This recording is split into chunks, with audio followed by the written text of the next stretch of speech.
औरव गर्मी की छुट्टियों में अपने नाना नानी के गांव आया था। गांव का नाम था भूत गांव। नाम से ही डरावना लगता था, लेकिन असल में दिन में यह बहुत खूबसूरत गांव था। हरे भरे खेत थे, साफ सुथरी गलियां और सादे दिल के लोग। मगर रात होते ही लोग अपने अपने घरों में छुप जाते, कोई बाहर नहीं निकलता। क्यों? क्योंकि गांव के बाहर एक पुरानी टूटी फूटी हवेली थी। सब कहते थे वहाँ एक चुड़ैल रहती है। रात के समय वहाँ से औरत के हंसने की आवाज़ आती थी।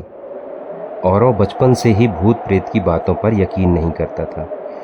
उसने ठान लिया कि इस बार वो उस हवेली में जाएगा और सबको साबित करके दिखाएगा कि वहाँ कुछ भी नहीं है। जब उसने अपने इस प्लान के बारे में गांव के लड़कों को बताया, अपने दोस्तों को बताया, तो सब डर कर मना करने लगे। एक नीलम आंटी उनके पास आई। उन्होंने कहा, औरव बेटा, वहाँ जाना मत।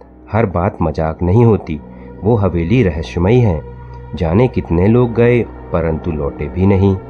लेकिन औरव तो नहीं माना। एक रात अपने हाथ में लालटेन लेकर और जेब में एक ताबीज लेकर वो हवेली की ओर निकल पड़ा।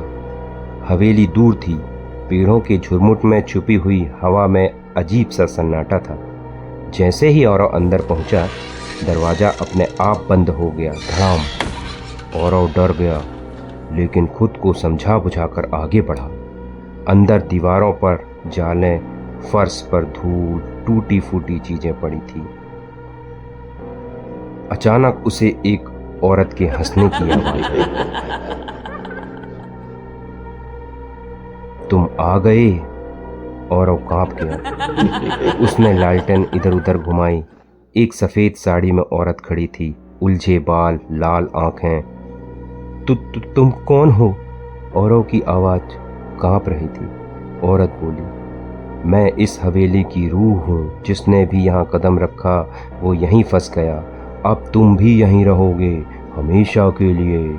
इतना कहकर वो औरत हवा में उड़ने लगी। औरव को याद आया कि नीलम आंटी ने जो ताबीज दिया था वो इससे बचा जा सकता है। उसने ताबीज निकाला और जोर से बोला, ओम नमः शिवाय, ओम नमः शिवाय। एक तेज चीख के साथ वो चुड़ैल आग में जलकर राख हो गई। सुबह गांव वाले जब देखने पहुंचे, औरव बेहोश पड़ा था मगर जिंदा था। नीलम आंटी बोली, अब वो हवेली कभी किसी को नहीं डराएगी। वो आत्मा हमेशा के लिए मुक्त हो गई है। सबक: हर डर के पीछे कोई सच्चाई छुपी होती है। हिम्मत और सही ज्ञान से डर को हराया जा सकता है, जैसा कि